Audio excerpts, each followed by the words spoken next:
신약성경 에베소서 5장 1절에서 8절까지 말씀입니다. 신약성경 에베소서 5장 1절에서 8절까지 말씀.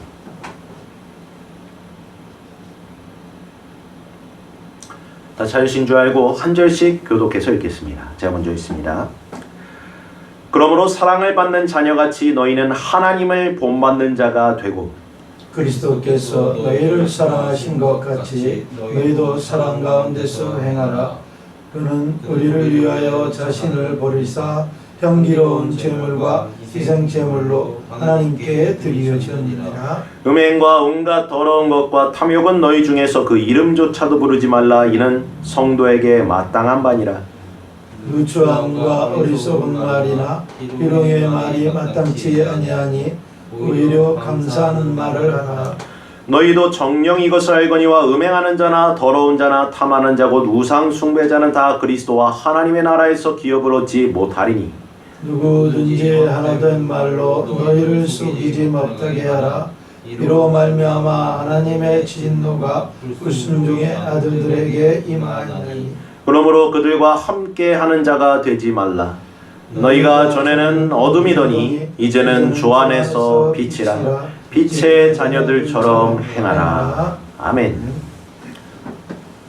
사도 바울은 오늘 본문의 말씀에서 에베소 교회 성도들에게 그러므로 너희는 하나님을 본받는 자가 되라 권면하고 있습니다. 이것은 곧 하나님을 닮아가는 자들이 되라, 이러한 말씀을 의미합니다. 그렇습니다. 우리는 그저 선한 사람이 되기 위하여 그리스도인이 된 것이 아닙니다. 성도로 부르심을 받은 것이 아닙니다. 우리는 반드시 하나님을 닮아가는 자들이 되어야 한다는 것입니다.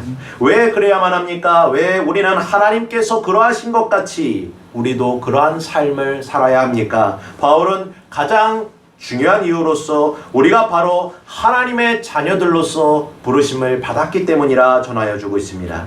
오늘 본문 1절 말씀 같이 한번 다시 읽어봅시다. 그러므로 사랑을 받는 자녀같이 너희는 하나님을 본받는 자가 되고. 아멘. 여기 우리에게 있어서 세상의 사람들이 살아가는 방식과는 전혀 다른 그러한 방식이 제시되고 있습니다. 그리스도인이 아닌 사람들 중에도 올바르게 살고 도덕적인 삶을, 그러한 높은 것을 추구하며 살아가는 사람들이 많이 있습니다. 그들은 그러한 자신의 삶에 만족하고 또 그것이야말로 가장 차원이 높은 것이라 하며 자신을 높입니다.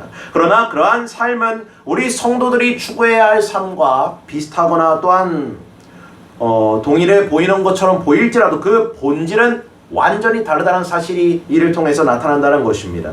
우리 그리스도인들, 우리 성도들이 살아가야 할 삶은 곧 하나님 곧 우리 주 예수 그리스도의 아버지께서 그분 안에서 하늘에 속한 모든 신령한 복으로 우리에게 복을 주심으로 말미암아 그런 삶을 살아갈 수가 있다는 것입니다. 곧 창세전에 그리스도 안에서 우리를 택하여 주셨기 때문에 그럴 수 있고, 또 우리로 하여금 그 사랑 안에서 거룩하여지게 하셨기 때문에, 그리고 흠이 없게 하시기 위해 그 기쁘신 뜻대로 우리를 예정해 주셔서 예수 그리스도로 말미암아 하나님의 자녀들로 살아갈 수 있게 하셨기 때문에 우리가 그러한 삶을 살아갈 수가 있다는 것입니다. 이것이 본질적으로 세상 사람들과 다른 우리 성도들의 삶입니다. 이러한 믿음이 없이는 결코 우리는 이 땅에서 그러한 하나님을 본받는 삶을 살아갈 수가 없습니다. 자녀들로서, 하나님의 자녀들로서 거룩한 삶을 영위해 나아갈 수가 없다는 것입니다.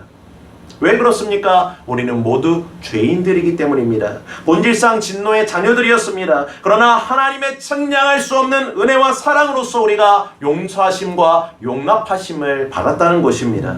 그러므로 우리는 그분께 그러한 놀라운 구원에 대한 감사를 드리지 않을 수가 없다는 것입니다.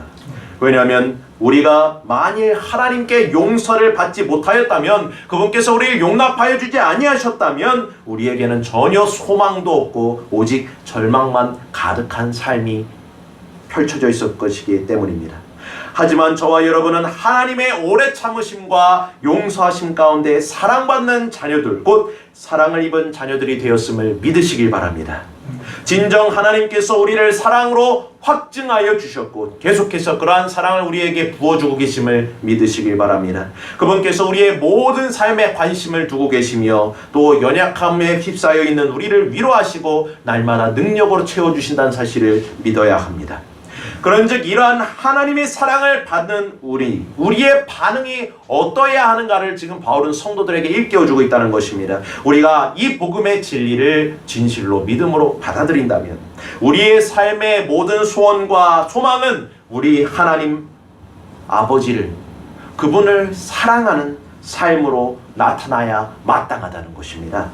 다시 말해 모든 일에 있어서 하나님을 기쁘시게 하는 삶, 그분을 즐거워하는 삶이 되어야 한다는 것을 바울은 성도들에게 일깨워주고 있습니다. 왜 우리가 하나님을 본받는 삶이 되어야 하는가? 그는 더욱더 명확하게 우리에게 가르쳐주고 있습니다. 본문 2절 말씀 같이 읽어봅시다. 시작. 그리스도께서 너희를 사랑하신 것 같이 너희도 사랑 가운데서 행하라. 그는 우리를 위하여 자신을 버리사 향기로운 제물과 희생의 제물로 하나님께 드리셨느니라. 아멘.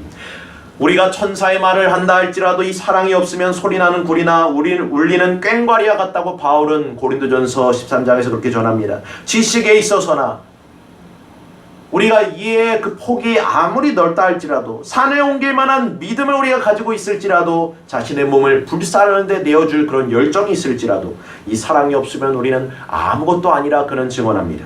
그리스도의 삶에 있어서 모든 것은 우리로 하여금 그 사랑으로 인도하기 위한 목적이 담겨져 있다는 것입니다. 그리스도의 사랑으로 인도되어지는 목적이 담겨져 있습니다. 다시 말해 우리가 하나님의 자녀들로서 하나님과 같이 되어야, 하나님을 본받는 자들이 되어야 할 그 이유는 바로 이 그리스도의 사랑 때문이라는 것입니다. 이 사랑 때문에 우리가 그와 같아져야 한다는 것입니다. 우리는 구주 예수 그리스도의 사랑을 받은 자들입니다. 그분께서 우리를 진실로 사랑하셨습니다. 그러므로 우리의 모든 삶의 가장 특징과 또한 원대한 목적은 바로 이러한 그리스도의 사랑에 도달하는 것이 되어야 한다는 것입니다. 우리는 힘없고 능력도 없는 경건하지도 못한 그러한 죄인들이었습니다. 하나님과 원수된 자들이었습니다. 바울의 고백대로 우리 안에는 전혀 선한 것이 없었습니다. 그러나 그러한 우리 죄인들을 주님께서 사랑하셨습니다. 죄인 되었을 때 사랑하셨습니다. 원수 되었을 때 우리를 사랑해 주셨습니다. 이것은 매우 이상한 일입니다. 왜냐하면 우리에게 결코 이거는 납득될 수도 없고 이해할 수도 없는 일이기 때문입니다. 우리가 원수를 사랑하는 그러한 마음을 한번 품어본 적 있으십니까? 내가 좋아하지 않는 사람, 내가 싫어하는 사람을 다시 좋아하는 그런 거는 세상에서 있을 수가 없는 일 아닙니까? 인간의 이성으로는 절대로 받아들여질 수 없는 그러한 사랑입니다. 우리에게는 그러한 사랑을, 주님께 그러한 사랑을 끌어낼 만한 아무런 어떠한 것도 가진 것이 없었기 때문입니다. 다시 말해 우리는 그분의 사랑을 받을 만한 자격이 없었습니다. 더럽고 추악하고 어리석기 그지없는 자들이었는데 그러한 자들을 거룩하신 주님께서 사랑하여 주셨다는 만큼 신비롭고 기이한 일은 없는 것입니다. 심지어 그저 사랑한다는 그러한 말로서만 표현된 것이 아니라 그 사랑의 확증으로서 우리 구주 예수 그리스도께서 우리를 위하여 자신을 주셨다고 성경은 증언하고 있습니다. 자신을 주셨습니다. 바울은 더 강력한 표현으로 그가 우리를 위하여 자신을 버리셨다 표현하고 있습니다. 어쩔 수 없이 그렇게 하신 것도 아닙니다. 그분께서 자신을 스스로 버리셨다고, 자원하여 버리셨다고 성경은 증언합니다. 수동적으로 하신 것이 아닙니다. 능동적으로 하셨습니다. 주님께서 이에 대해 직접 말씀하십니다. 요한복음 10장에 보면 이를 내게서 빼앗는 자가 있는 것이 아니라 내가 스스로 버리노라. 나는 버릴 권세도 있고 다시 얻을 권세도 있으니 이 계명은 내 아버지께 받은 것이니라. 아멘. 사도 바울은 그리스도께서 자신을 버리신 일이 곧 하나님께 향기로운 제물과 희생의 제물로 드린 것이라 말씀하고 있습니다. 이 제물, 곧 희생의 제물은 구약의 제사장들이 제단에 드린 것을 의미합니다. 구약시대의 이러한 상징과 모형으로서 믿음의 선진들은 하나님께서 우리 죄인들을 용서하시고 화목해 하실 유일한 길을 나타내셨음을 희미하게나마 바라보고 기뻐할 수가 있었습니다. 그러므로 주님께서 친히 말씀하여 주셨던 것처럼 이 모든 성경의 말씀들은 우리 구주 예수 그리스도와 그분의 사랑을 증거하고 있다는 것입니다. 바울은 구약의 말씀에 있어서 능통한 바리새인 중에 바리새인이요 히브리인 중에 히브리인이었습니다. 그가 지금 이방인이었던 성도들, 에베소 교회 성도들에게 이러한 구약의 제사법을 통해서 구주 예수 그리스도 그분의 사랑을 이와 같이 표현하고 증거하여 주고 있습니다. 구약 시대의 예배는 짐승을 잡아 드리는 것이었습니다. 그 짐승은 흠이 없는 온전한 것이었어야 했습니다. 그리고 그 제사를 인도하는 대제사장들은 백성들을 대표하는 자로서 백성들이 가져온 그 짐승의 안수를 하여서 상징적으로 그들의 지은 죄를 짐승에게 전가되도록 하는 그 의식을 행했습니다. 그렇게 죄가 전가된 짐승은 그 자리에서 죽임을 당하게 됐는데 이것은 바로 백성들의 죄를 대신 지고 그 형벌을 지게 되는 것을 의미합니다. 대제사장은 그 죽임당한 짐승의 피를 성소 안으로 가져갑니다. 지성소에 들어가서 그 법궤 앞에 뿌립니다. 그 법궤는 곧 하나님을 뜻하는 것으로서 하나님 앞에 그 피가 대속의 증거가 되었음을 의미합니다. 짐승의 남은 몸은 성전 바깥에 있는 제단에서 옮겨져서 태워지게 되는데 이때 하늘에 올려지는 그 향기가 하나님께 흠양되어지게 됩니다. 이것이 바로 바울이 증거하는 지금 말하고 있는 제물이 의미하는 것입니다. 우리 구주께서 죄 없으신 하나님의 어린 양으로 오셨습니다.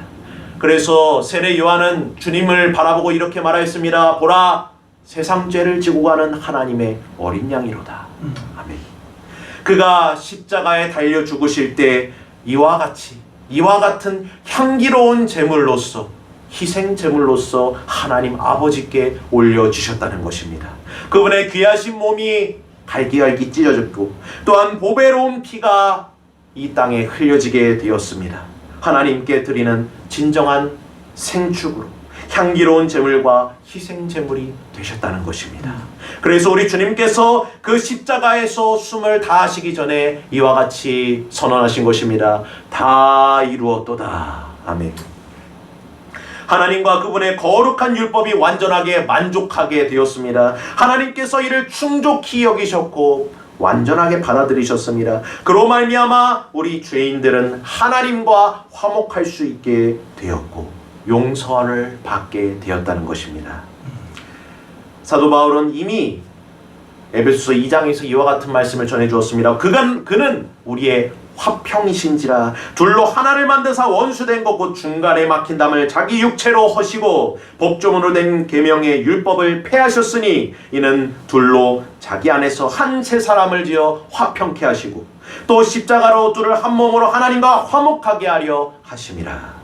원수된 것을 십자가로 소멸하시고 또 먼데 있는 자들에게 평안을 전하시고 가까운데 있는 자들에게 평안을 전하셨으니 이는 그로 말미암아 우리 둘이 한 성령 안에서 아버지께 나아감을 얻게 하려 하심이라. 아멘. 그런즉 바울은 이러한 그리스도께서 우리를 사랑하신 것과 같이 우리 또한 그 사랑 가운데에서 행할 것을 권면하여 주고 있는 것입니다. 어떻게 그래야 합니까? 어떻게 우리가 사랑 가운데 행해야 합니까? 바울은 실제적으로 그 사랑을 이뤄가는 방법에 대해서 제시하고 있습니다. 본문 3절에서 5절 말씀 우리 한번 같이 읽어봅시다. 시작. 음행과 온갖 더러운 것과 탐욕은 너희 중에서 그 이름조차도 부르지 말라. 이는 성도에게 마땅한 바니라. 누추함과 어리석은 말이나 희롱의 말이 마땅하지 아니하니 오히려 감사하는 말을 하라. 너희도 정령이 이것을 알거니와 음행하는 자나 더러운 자나 탐하는 자 곧 우상 숭배자는 다 그리스도와 하나님의 나라에서 기업을 얻지 못하리니. 아멘. 하나님은 사랑이십니다. 그가 사랑이시기 때문에 그가 계신 나라 또한 사랑의 나라입니다. 그 사랑으로서 다스림과 통치가 이루어진다는 것입니다. 그러므로 바울이 지금 증언하는 바는 그 사랑의 나라에서 결코 존재할 수가 없는, 양립할 수가 없는 것들을 지금 나열해 보여주고 있는 것입니다. 사랑의 나라의 통치를 받는 자들, 비록 이 땅 가운데 살아가고 있지만 그분의 사랑으로 말미암아 통치와 다스림을 받는 그러한 백성들, 우리 하나님의 자녀들에게 결코 있어서는 안 될 것들을 지금 증거해 주고 있다는 것입니다. 이것은 사랑과 결코 존재할 수가 없다는 것입니다. 바로 음행과 온갖 더러운 것들과 탐욕, 그리고 이 누추함은 곧 추잡한 것들을 의미합니다. 어리석은 말이나 희롱하는 말들, 즉 우상 숭배하는 모든 일들에 대해서 바울은 그 이름조차도 너희가 부르지 말라 강력하게 권면해주고 있습니다. 단순히 그런 일을 해서는 안 된다 그런 말이 아니라 그러한 일에 관여해서도 안 되고 참여해서도 안 되고 언급조차도 해서는 안 된다는 것입니다. 왜 그렇습니까? 이 모든 것들은 우리가 죄악의 유혹과 그 시험에 빠지게 하여 결국에 그리스도의 사랑을 잃어버리게 하기 때문입니다. 우리가 받은 사랑을 잊혀지게 하기 때문입니다. 우리는 주님께서 말씀해 주신 것처럼 날마다 시험에 들지 않도록, 유혹에 빠지지 않도록 기도할 것은 우리가 날마다 이러한 상황 가운데 처해 있기 때문입니다. 이 세상은 날마다 우리를 유혹하고 또한 우리를 넘어뜨리기 위해 우리가 가진 그리스도의 사랑을 빼앗기 위하여서 우리를 날마다 유혹하고 시험하기 때문에 우리는 이러한 거리들을 대수롭지 않게 받아들여서는 안 됩니다. 왜냐하면 그렇게 된다면 머지않아 그러한 것에 정복되게 될 것이고 우리는 그리스도의 사랑을 잃어버리게 될 것이기 때문입니다. 그러나 세상을 살아가는 우리에게 있어서 이런 세상의 환경들, 유혹거리들, 시험거리들, 그 환경은 너무나도 어렵고 두렵고 또한 어려운 일입니다. 이것을 피하는 매우 어렵습니다. 그래서 바울은 중요한 방법을 성도들에게 제시해주고 있습니다. 그것은 바로 감사하는 말을 하라, 감사로 행하라는 것입니다. 감사의 삶을 살아가라는 것입니다. 우리에게 닥쳐오는 모든 유혹과 미혹의 거리로부터 넉넉히 승리할 수 있는 그 길은 바로 우리가 감사하는 자가 되는 것입니다. 감사의 삶을 살아가는 것입니다. 자신의 삶 속에서 주님의 사랑으로 말미암아 기쁨과 즐거움을 충만히 가진 자들은 감사한 삶을 살아갈 수가 있습니다. 우리에게서 감사가 없다? 우리의 입술, 우리의 삶에 감사가 없다? 돌이켜봐야 합니다. 진정 하나님의 그 구원의 은혜가 나를 충족히 기쁨으로 즐거움으로 만족시키고 있는가? 사랑하는 성도 여러분, 우리 모두 감사하는 자들이 되길 간절히 소원합니다. 이 감사로 말미암는 기쁨의 삶은 우리가 그리스도의 사랑을 받은 자녀들이라는 증거가 되기 때문입니다. 이는 우리의 말과 행동들을 통하여 확증되어져 나타나는 것입니다. 그래서 바울이 언급한 그러한 모든 부정부적이고 더러운 것들로부터 날마다 승리할 수 있는 비결이 된다는 것입니다.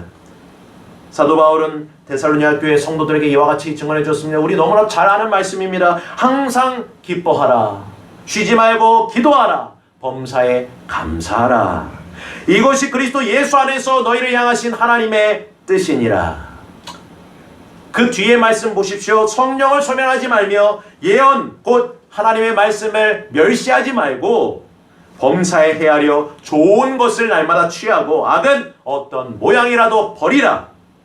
평강의 하나님이 그리할 때 친히 너희를 온전히 거룩하게 하시고 또 너희의 온 영과 혼과 몸이 우리 주 예수 그리스도 강림하실 때 흠없게 하시리라 말씀하고 있습니다. 사랑하는 성도 여러분, 우리는 분명 이전에 어둠, 사망에 속한 존재들이었습니다. 그러나 바울이 지금 성도들에게 전하여 주는 바와 같이 이제는 주 안에서 사랑을 받은 자녀들이요 빛의 자녀들로 부르심을 받게 되었음을 믿으시는 저와 여러분 되길 간절히 소원합니다. 그런즉 우리는 빛의 자녀들로서 합당한 삶을 살아갈 수가 있어야 합니다. 사랑받는 자녀같이 하나님을 본받고 그 사랑 안에서 행하라 권면하였던 그가 지금 이제 성도들에게 빛의 자녀들로서 행할 것을 권하고 있습니다. 본문 말씀 같이 읽어봅시다. 6절에서 8절까지 말씀 같이 읽어봅시다. 시작. 누구든지 헛된 말로 너희를 속이지 못하게 하라. 이로 말미암아 하나님의 진노가 불순종의 아들들에게 임하나니 그러므로 그들과 함께하는 자가 되지 말라. 너희가 전에는 어둠이더니 이제는 주 안에서 빛이라. 빛의 자녀들처럼 행하라. 아멘. 주께서 우리에게 주신 말씀을 바울이 지금 성도들에게 증언하고 있는 것입니다. 나는 세상의 빛이라 말씀하셨습니다. 나를 따르는 자는 어둠에 다니지 아니하고 생명의 빛을 얻으리라 말씀하여 주셨습니다. 그리고 주님께서 이와 같이 말씀하십니다. 너희는 세상의 빛이라. 어찌 그럴 수 있습니까? 어찌 우리가 빛이 될 수가 있습니까? 주님께서 우리에게 빛을 비춰주셨기 때문입니다. 우리의 마음 가운데 그 생명의 빛을 비춰주셨기 때문에 우리 또한 주님을 닮아 그 빛이 세상을 비추는 빛이 될 수 있게 하셨다는 것입니다. 하나님은 사랑이십니다. 그리고 그분께서 우리에게 빛이 되십니다. 영원한 빛입니다.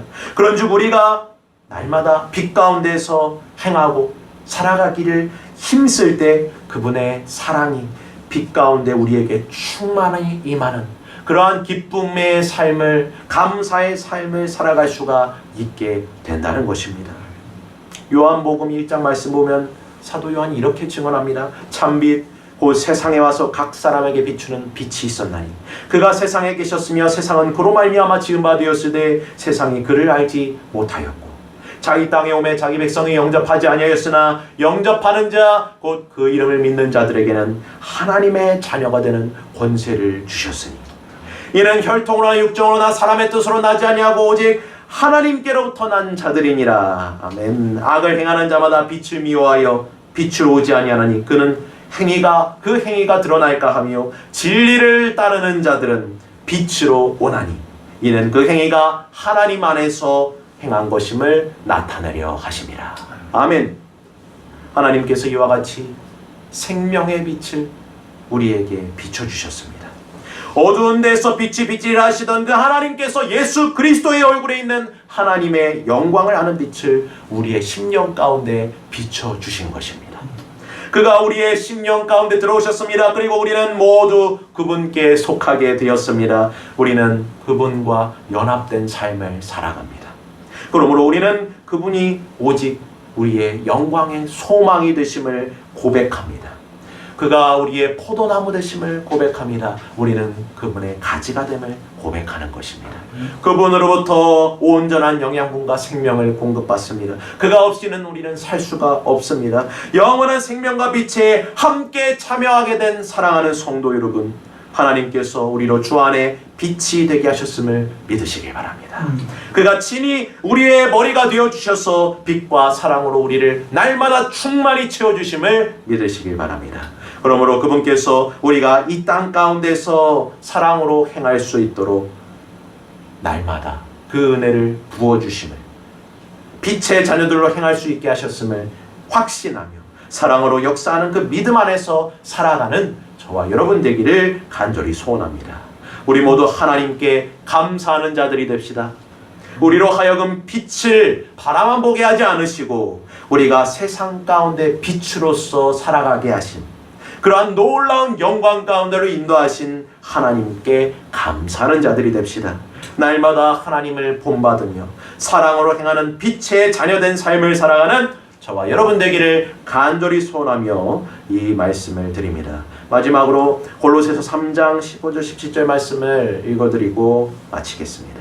그리스도의 평강이 너희 마음을 주장하게 하라. 너희는 평강을 위하여 한 몸으로 부르심을 받았으니 너희는 또한 감사하는 자들이 되라.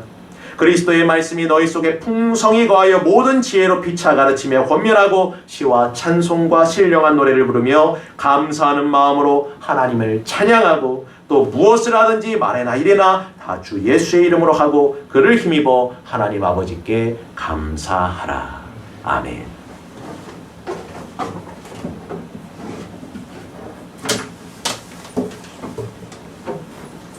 하나님께 감사의 찬송을 함께 올려드립시다.